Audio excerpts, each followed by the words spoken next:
예수님께서는 칠병이어 기적을 행하신 후에 소위 누룩에 대한 경고의 말씀을 하셨습니다. 이 누룩이 무엇입니까? 효모이죠. 이스트라고 해가지고 성경에는 이 누룩이 좋은 의미로 또는 나쁜 의미로 사용되었습니다.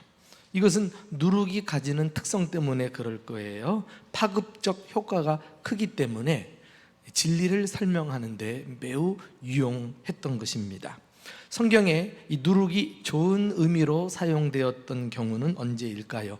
예수님께서 천국 비유를 들으실 때 누룩에다가 비유하셨어요. 우리 마태복음 13장 33절 다 같이 읽어봅시다. 시작.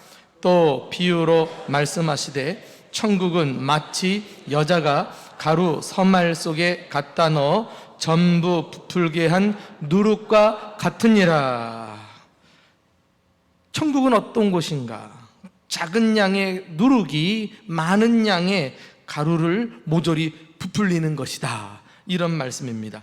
보잘것없이 시작된 천국 복음은 세상 곳곳에 퍼져나가서 결국은 많은 사람들을 죄에서 해방시켜 새로운 피조물로 살게 만든다는 것입니다. 이렇게 누룩의 확장력, 그리고 정복력, 그리고 새로운 피조물로 바꾸는 변화력, 이것은 천국의 특성을 그대로 설명해 주는 것이라고 할 수가 있지요. 뿐만 아니라 누룩은 또 나쁜 의미로도 사용된 적이 있습니다. 바로 오늘 본문에서 예수님이 누룩에 대해 경고하신 말씀입니다. 우리 한번 15절 오늘 본문에 나와 있는 말씀을 함께 읽어보실까요? 시작. 예수께서 경고하여 이르시되 삼가 바리새인들의 누룩과 헤롯의 누룩을 주의하라 하시니. 예수님뿐 아니라 사도 바울도 자신의 서신에서 누룩에 대해서 부정적인 의미를 사용하면서 우리에게 주의를 줍니다. 갈라디아서 5장 9절 같은 데 보면은 적은 누룩이 온 덩어리에 퍼지느니라. 여기서 누룩은 잘못된 교훈 혹은 가르침을 가리킵니다. 누룩이 소리 없이 은근히 퍼져나가서 떡반죽에 다 분량도 부풀리고 내용도 변화시키지 않습니까? 이렇게 그릇된 신앙이나 잘못된 교훈도 점점 교회 안으로 퍼져나가서 교회를 점령하고 교회를 변질시키게 되는 것입니다. 이것은 교회뿐만 아니에요. 개인의 신앙도 잘못된 신앙, 잘못된 가르침을 받아들이게 되면 결국은 그 영향력으로 인해서 잘못된 사상에 사로잡히게 되고, 그리고 그의 삶이 완전히 뒤바뀌게 되는 것입니다. 사탄마귀는 오늘날도 이런 해로운 누룩을 가지고 교회를 변질시키기 위해서 힘쓰고 있습니다. 교회가 과연 경계해야 될 누룩은 무엇인가? 예수님의 말씀을 귀 기울이면서 하나하나씩 살펴보고 싶습니다. 첫째는 바리새인의 누룩이에요. 예수님은 먼저 바리새인들의 누룩을 주의하라, 이렇게 말씀을 하고 계십니다. 이 바리새인들의 잘못된 교훈을 의미하죠. 그것은 과연 무엇일까요? 바로 외식주의예요. 이것은 저의 해석이 아니라 예수님께서 누가복음 12장 다른 본문에서 아주 분명하게 해석을 내려주셨어요. 바리새인의 누룩이 무엇인지. 우리 한번 누가복음 12장 1절 말씀 같이 읽어봅시다. 시작. 그동안에 무리 수만 명이 모여 서로 밟힐 만큼 되었더니 예수께서 먼저 제자들에게 말씀하여 이르시되 바리새인들의 누룩 곧 외식을 주의하라, 그리했어요. 외식은 헬라어 단어의 원뜻은 연기하는 배우를 가리킬 때 쓰는 단어입니다. 이 외식이라는 단어에서 히포크라시, 위선이라는 말이 나오게 되었죠. 예수님은 이 바리새인들의 외식과 그리고 위선을 여러 번 지적하셨어요. 마음은 그렇지 않은데 남에게 보이려고 하는 것, 이것은 마치 가면을 쓰고 배우처럼 연기하는 것이 아니겠습니까? 누가복음 11장에 가서 보시면 예수님이 바리새인들에 대해서 아주 신랄하게 지적한 내용이 나오는데, 예를 들면 39절에 너희 바리새인은 지금 잔과 대접의 겉은 깨끗이 하나 너희 속에는 탐욕과 악독이 가득하도다. 무슨 말이에요? 겉과 속이 완전히 다르다는 것 아니겠어요? 또 화 있을진저 너희 바리새인이여 너희가 11조는 들이되 공의와 하나님께 대한 사랑은 버리는도다. 무섭습니다. 여러분, 11조를 드린다는 것은 보통 신앙이 아닙니다. 그럼에도 불구하고 드리면서도 그들 마음에는 하나님에 대한 사랑이 없었다는 거예요. 여러분, 우리가 종교행위, 교회 안에서 신앙생활 하면서도 하나님과 무관하게 우리가 어떤 의식이나 형식에 치우쳐서 얼마든지 종교생활을 할 수 있다는 사실을 아십니까? 바리새인들이 그랬어요. 또 화 있을진저 너희 바리새인이여 너희가 회당의 높은 자리와 시장에서 문안받는 것을 기뻐하는도다. 사람들이 많은 데서 마치 거룩한 그러한 사람처럼 자신을 드러내고, 기도할 때도 유난히 큰 소리로 하고 말이죠. 그러면서 지나가는 사람들에게 인정받고 칭찬받고 인사받는 것을 좋아했다는 거 아닙니까? 이렇게 겉과 속이 다르면서 그 안에는 탐욕이 가득 차고 하나님을 향한 사랑도 없으면서 마치 믿음이 제일 좋은 것처럼 행세하는 것, 이게 외식주의예요. 외식이 무서운 이유는 다른 사람을 속이려고 하다가 나중에는 자기도 자신에게 속아 버리고 마는 것입니다. 그래서 자신이 최고로 믿음이 좋은 것처럼, 제일 열심히 있는 것처럼, 가장 옳은 것처럼 착각합니다. 그러면서 스스로 교만해져 가지고 어떻게 해요? 이제는 다른 사람을 판단하고 정죄해요. 얼마나 많은 교회들이 오늘날 바리새인들이 있어가지고요, 이렇게 다른 사람을 판단하고 정죄함으로써 교회가 혼란에 빠지는 일들이 허다합니다. 그러면서도 이 판단의 기준이 하나님의 말씀이 아니라 사람의 전통, 자기 경험, 자기 지식, 그리고 자기가 지금까지 해온 어떤 관습, 이것을 하나님 말씀보다 더 앞세워가지고 강요를 하는 거예요. 이대로 안 하면 다 그냥 잘못되고 마는 것이라고 여깁니다. 완전히 하나님의 뜻과는 무관하게 사람의 교훈을 앞세워서 비난하는 거예요. 바리새인들이 그리했어요. 어느 날 안식일에 예수님의 제자들이 밭을 지나가는데 시장에서 그랬는지 마치 이삭이 눈에 들어와서 그런지 그것을 이렇게 비벼가지고 곡식을 먹었어요. 그걸 딱 보고서 이제 안식일을 범했다고 맹비난을 합니다. 하나님의 뜻이 뭐예요? 우리에게 율법을 주신 것은 무엇이에요? 율법을 통해서 하나님을 사랑하는 믿음을 나타내라고, 또 이웃을 사랑하는, 이웃 사랑을 실천하는 도구로 율법을 주신 거 아니겠어요? 그런데 이 사랑이라는 알맹이는 빼버리고 사람의 규칙을 정해가지고 그것 가지고 사람을 비난하니까 누군들 그 잣대에 안 걸릴 사람이 어디 있어요?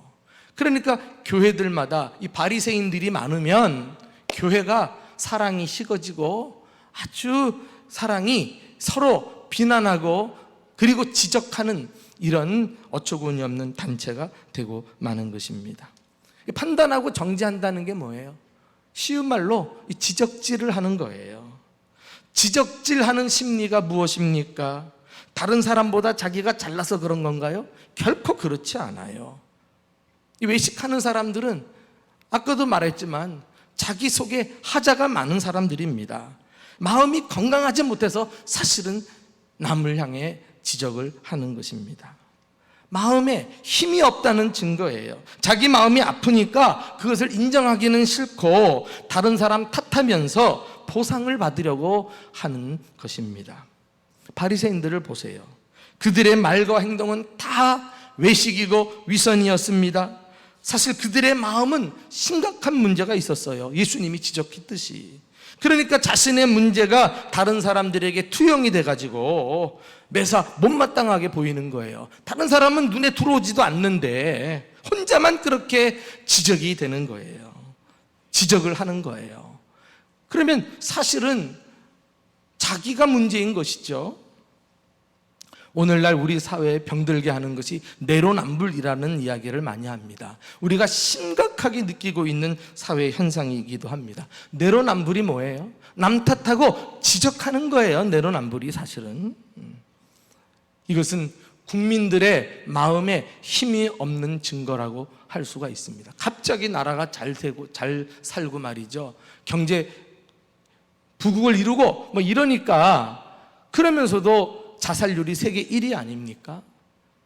심각하게 마음에 병이 들어있고 마음의 힘을 잃어버린 증거예요. 그러니까 남을 존중할 수도 없어요.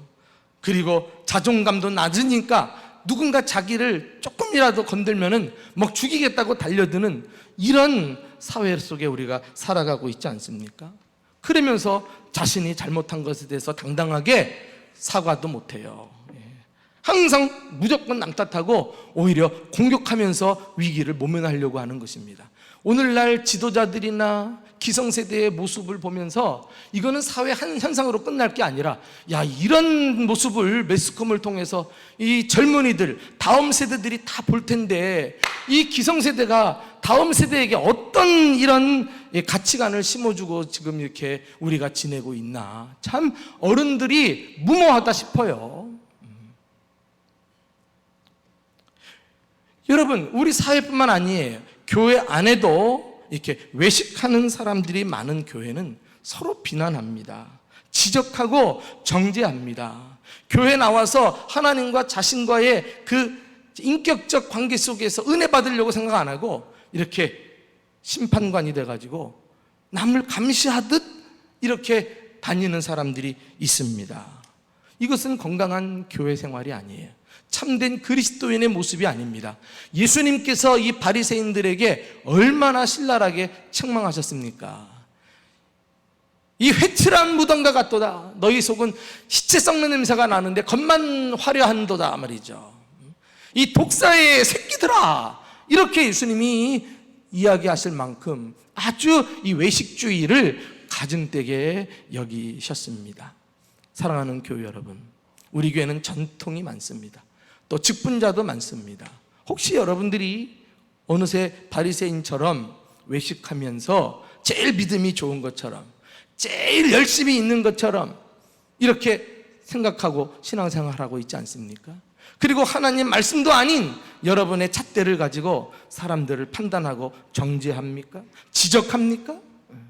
이제 우리가 이 바리새인들의 누룩을 경계하고 우리는 오히려 다른 사람을 존중하고 그리고 사랑하고 지적하는 것이 아니라 지지해주는 그런 공동체를 함께 세워갈 수 있기를 주님의 이름으로 축원합니다. 두 번째, 교회를 변질시키는 누룩은 헤롯의 누룩이라 그랬어요.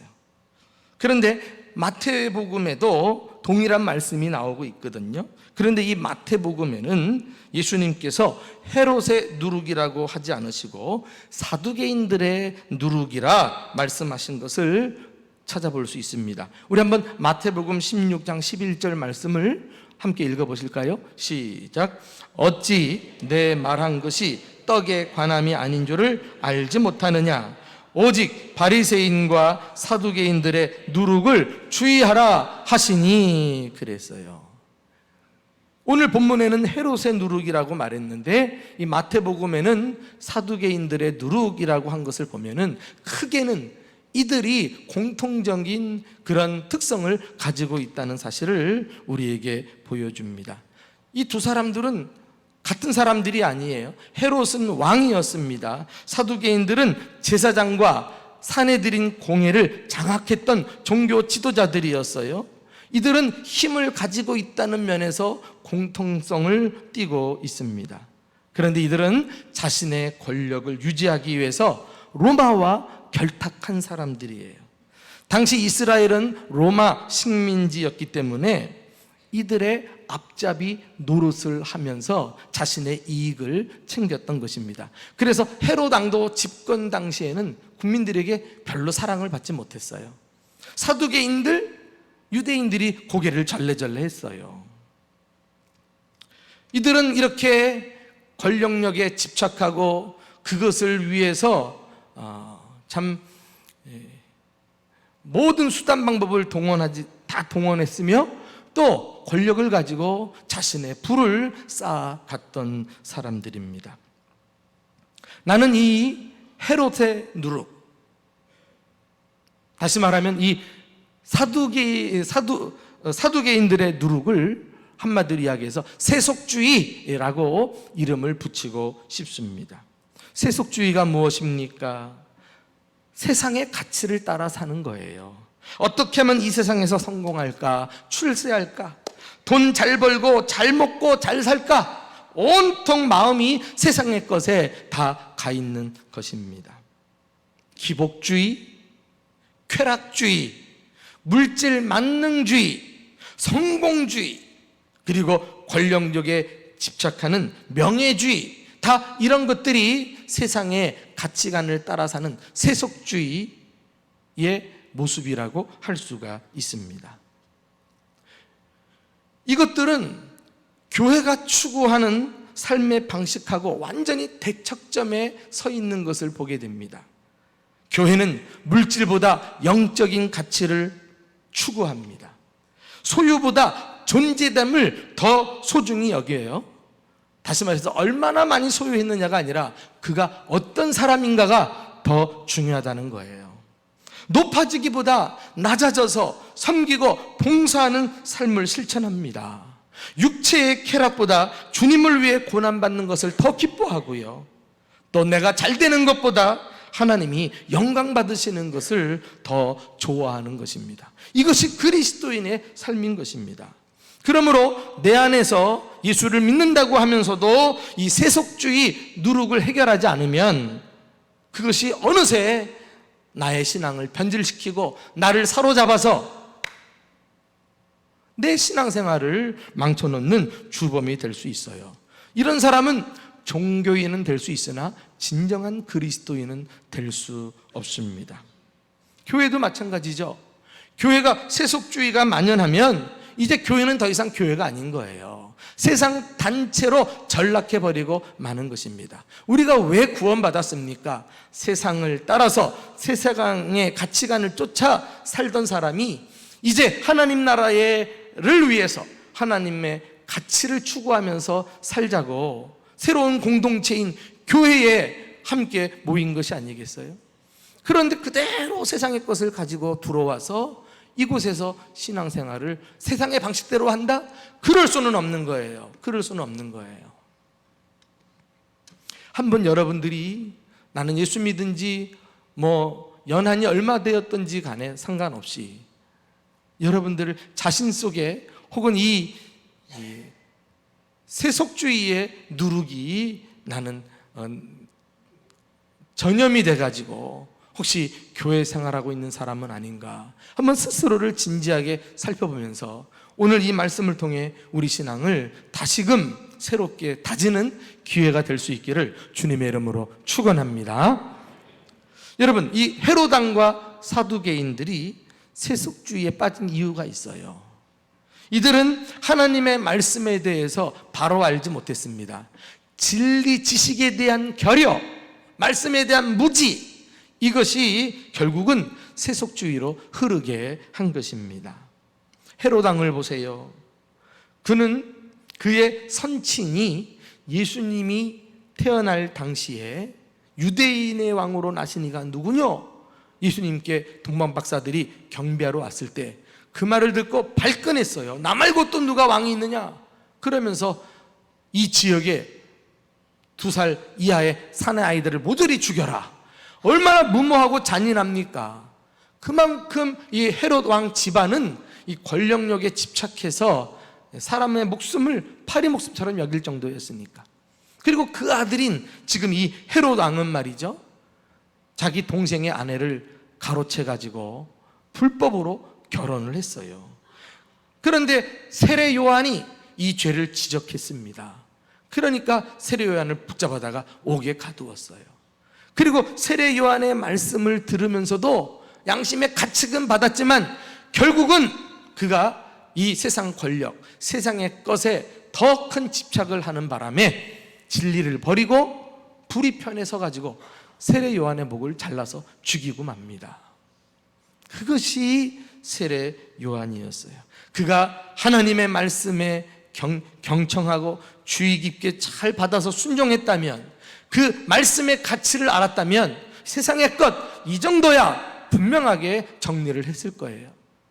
그런데 말씀을 모르니까 그는 선뜻 진리를 거부하고 말았습니다. 사두개인은 어떤 사람입니까? 이 사람들은요, 구약 성경을 믿지 않은 사람이에요. 그 구약 성경 중에 앞에 나오는 5권, 모세가 지었다 그래서 모세오경이라 그러거든요. 창세기, 출애굽기, 레위기, 민수기, 신명기, 요것만 받아들였어요. 그리고 부활도 믿지 않았습니다. 천사의 존재도 믿지 않았어요.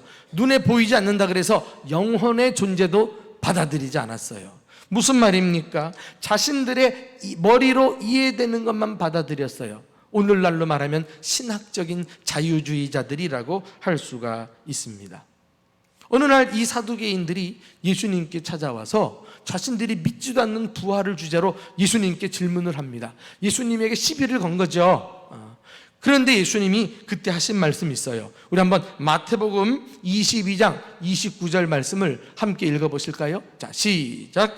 예수께서 대답하여 이르시되 너희가 성경도 하나님의 능력도 알지 못하는 거로 오해하였도다. 이들의 문제점을 딱 지적을 했어요. 너희들이 성경만 바로 알았다면 그렇게 무지하지 않았을 것인데, 그렇게 세상의 가치를 따라 살지 않았을 텐데 하면서 이런 그들의 오류를 지적한 것을 볼 수가 있습니다. 여러분, 이렇게 우리가 성경에 대해서 잘 알지 못할 때 우리는 성경 진리를 따라 살지 못하고 세상의 가치를 따라 살게 됩니다. 세상의 것이 어느새 우리가 비어있는 마음속에 말씀이 아니라 세상이 들어와 버려요. 그래서 이 세속주의자들은 현실주의자들이라고 말할 수 있어요. 오로지 현실을 살아가는 데 필요한 권력과 재물과 세상 쾌락을 추구하며 사는 사람들입니다. 바라기는 우리는 하나님 말씀을 잘 배우고 하나님의 말씀으로 내 인격을 가득가득 채워서 이 세상 풍속을 따르지 않고 잘못된 가르침을 단호하게 거부하고 진리를 따라 영적인 고상한 가치를 추구하며 살아가는 진정한 그리스도인들, 참된 교회가 될 수 있기를 주님의 이름으로 축원합니다. 마지막 3번째는 바로 불신앙의 누룩이에요. 불신앙의 누룩. 오늘 본문에는 이 바리새인들의 누룩과 헤롯의 누룩, 사두개인의 누룩, 이 2가지밖에 없습니다. 크게는. 그런데 자세히 살펴보면 해로운 누룩과 같이 교회에 나쁜 영향을 끼칠 수 있는 또 한 가지 누룩이 보여요. 그것은 바로 제자들에게서 발견됩니다. 그것이 불신앙의 누룩이에요. 불신앙의 누룩. 나는 이 불신앙도 교회를 심각하게 변질시키는 해로운 누룩이라고 생각합니다. 당시 제자들은 예수님이 하신 이 누룩에 관한 말씀을 이해할 수 없었어요. 자꾸 누룩 얘기를 하니까 예수님이 지금 떡을 드시고 싶어가지고 떡을 찾는 거 아닌가, 이런 오해를 했으니까요. 그리고는 바로 걱정하기 시작합니다. 왜냐하면 14절에 보면은 제자들이 7병이어 기적 직후에 예수님과 함께 배를 타고 건너오면서 7강주리에 남아있던 떡을요 미처 챙기지 못했어요. 기적을 보고 너무 들떴는지 새카맣게 잊어버리고 몸만 달랑 올라탄 것입니다. 그리고는 배 안에 고작 떡 한 덩어리밖에 없는 그러한 상황이었습니다. 여러분, 이 부분에 대해서 예수님께서요 막 떡이 없어가지고 걱정하니까 예수님께서 그것을 아시고 너희가 어찌하여 떡이 없으므로 수군거리느냐, 아직도 알지 못하고 깨닫지 못하느냐, 너희 마음이 그렇게 둔하냐, 눈이 있어도 보지 못하고 귀가 있어도 듣지 못하냐, 기억하지 못하느냐, 뭐 이렇게 지금 16절, 17절, 18절에서 계속 제자들에게 안타까움을 호소하고 있는 것을 볼 수가 있습니다. 무슨 말이에요? 조금 전에 제자들이 질병이어 기적을 체험하면서 눈으로 보았어요, 귀로 들었어요. 아니 그 기적의 떡과 물고기를 직접 먹지 않았습니까? 그럼에도 불구하고 지금 떡이 하나밖에 없는 것 가지고 앞으로 어떻게 되나 이렇게 근심 걱정하고 있는 거예요. 이것이 지금 제자들의 상황이었습니다. 이 상황은 불신앙의 상황이었어요. 불신앙의 특징을 보면은요, 제자들을 통해서 알 수가 있는데, 가진 것을 가지고 있으면서도 걱정해요. 가지고 있으면서도. 떡 한 덩어리가 있다 그랬어요. 전혀 없는 것이 아니에요. 예수님은 과거에 5병이어를 가지고 7병이어를 가지고 놀라운 기적을 일으켰잖아요.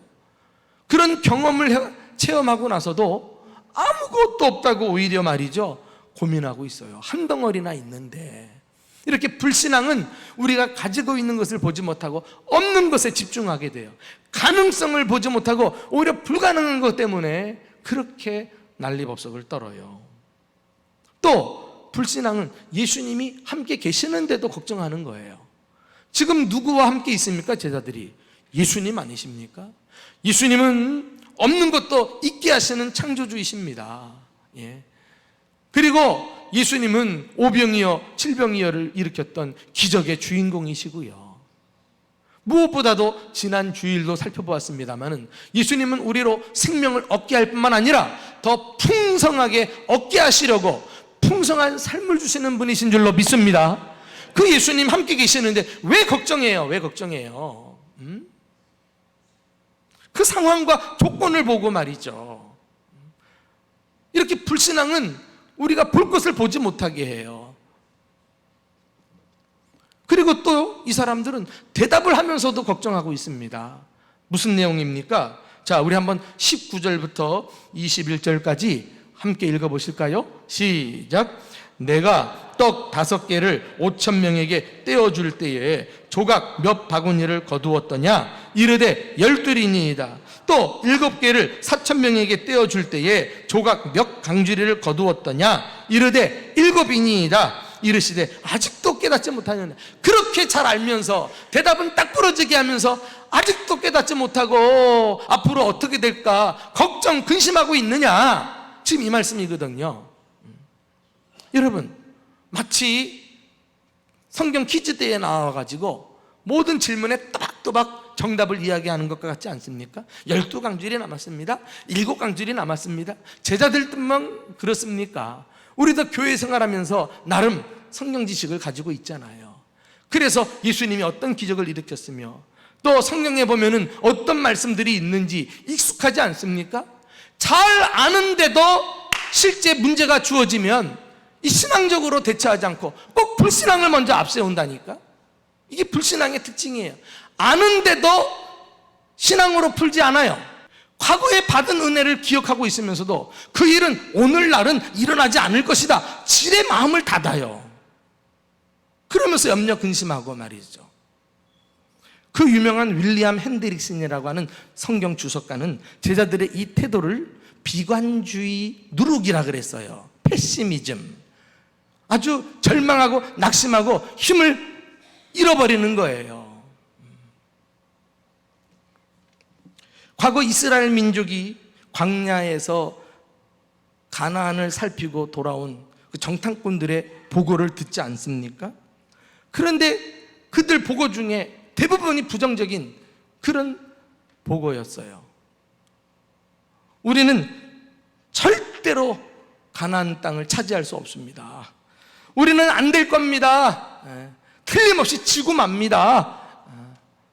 이런 얘기를 딱 듣자 이 불신앙의 누룩이 온 국민들에게 쉽게 그냥 퍼져나가 버립니다. 그리고는 밤새 국민들이 이 이야기를 듣고 울었다 그랬어요. 아이고 이제 우리는 망했다, 이제 우리는 죽었다, 어찌할 거. 그러면서 그 긴 과정 속에 하나님을 찾았다는 말, 하나님에 대한 언급이 없어요. 하나님을 놓쳐버린 거예요. 불신앙적으로 자기들 앞에 있는 문제를 풀기 시작한 거예요. 그러니 비관에 빠질 수밖에. 여러분, 비관주의의 결론은 무엇인지 알아요? 이 사람들이 밤새 울고불고 난리법석을 떤 다음에 서로 의견을 모은 것은 우리가 새로운 지도자를 뽑아가지고 다시 애굽으로 돌아가자, 후퇴하자. 이것이에요. 이거.